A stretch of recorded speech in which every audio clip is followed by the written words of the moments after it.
Hi guys. I've done a couple of videos about addictions, and I posted them as I'm gonna post this. But I did the first one I did on the ism of alcoholism. The second one I did on the family disease. I called it Chapter 1 and Chapter 2, but actually I should have done an introduction to let you know why I'm doing this, kind of give you a little bit of background. So I'm going to do that now, and I guess that makes this a prequel. I'm not sure about that. But anyway, this should have gone first. So here's the story. I wrote a newspaper column in the Northwest Herald called Straight Talk on Addictions, and I wrote it I've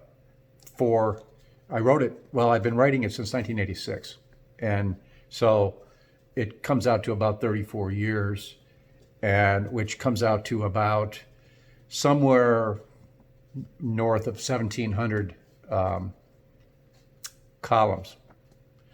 And so, and I've been talking about alcoholics and addicts, families, recovery for that whole time.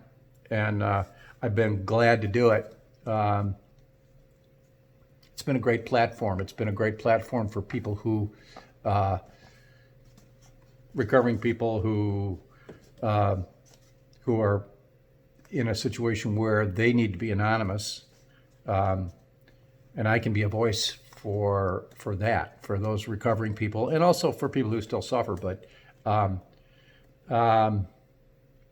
yeah, I really enjoyed doing the column. About 3 weeks ago,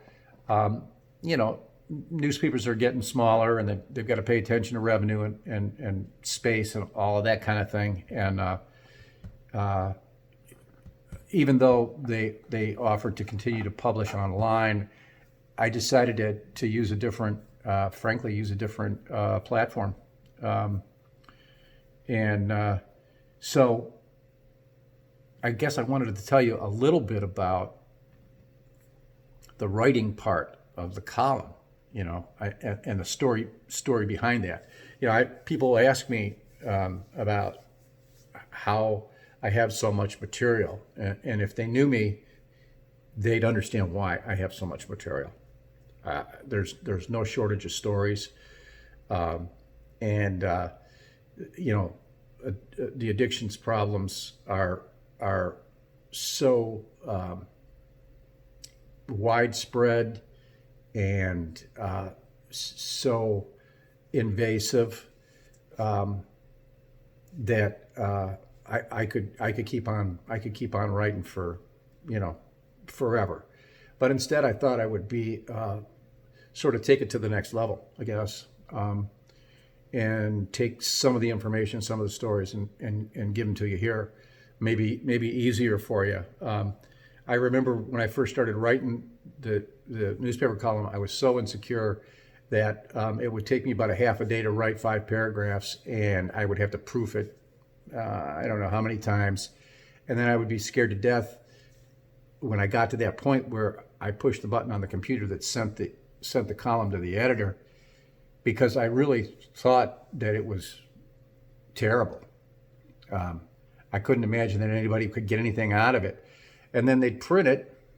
To my great surprise, I'd read it in the Sunday paper, and where I was at the time, I was under Dear Abby. That tells you how long ago this was, because I think Abby's been, I think Abby died years ago, and her daughter took over the column, outside of memory already, Anyway, I was under Dear Abby. So I would read the column, and then I would think to myself, that's not half bad. And it did make some sense, and maybe somebody got something out of it, and they actually might have been coherent. And so I did it again, and I would try to do it again. And and I did it again, and then I did it again, and so on and so on. And 34 years later, I was still doing it. up until about 3 weeks ago. But I feel like I've been part of a bigger thing. Yeah, I wrote the column. Yeah, I talked about addictions. Yeah, I told people stories. But I come from a time where the things that I was talking about weren't commonly acceptable to talk about. We've come a long way, probably a longer way than a lot of people realize. We've made enormous progress in people's perception of addiction as a disease, and we've made enormous strides in the amount of information that's been made available to the public in lots of different ways. The culture is more understanding. When sometime along the way when I was writing, we were, drugs and alcohol were a plague that required a war, the war on drugs, and not a disease that required treatment. And so now, treatment's commonplace, and it's well researched, and it's good. At the time, places like Alcoholics Anonymous and Al-Anon and treatment was detox. There wasn't any treatment of the ism of the rest of the disease. It was just detoxing out, and the lucky ones made it into AA or made it into some kind of recovery, and were able to stay sober. But the majority just were left to fend for themselves and floundered, and there wasn't a lot of support for the disease. So I really have a great deal of gratitude for the platform that the newspaper has given me over the years, and it's been the whole process of being part of this bigger picture has been it's been fulfilling, and it's made me feel like I've contributed, but it has also been conflictual. It's been a wild ride, and through all of the ups and downs and the bumps and the craziness of bringing things to light, we ended up in a much better place. There's a lot of help out there today, so I want to thank all the people that continue to read the column while it was available to read, and I hope that you can, I'll occasionally send something in to put online, the online version of the local paper, but I'm going to switch mostly to the Facebook posts and the videos online, and then maybe make a little bit of a collection of these things and put them in some kind of order, so that there's a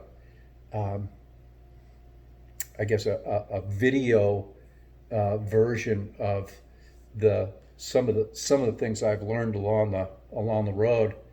So anyway, that's kind of what I wanted to put out there first as an introduction to you. I'm certainly not going to take it easy. I'm certainly not going to go slow. I'm certainly not going to stop talking about, of all times, this is not the time to stop being public about recovery. The heroin overdoses have gone off the charts again, and there's plenty of things to be concerned about.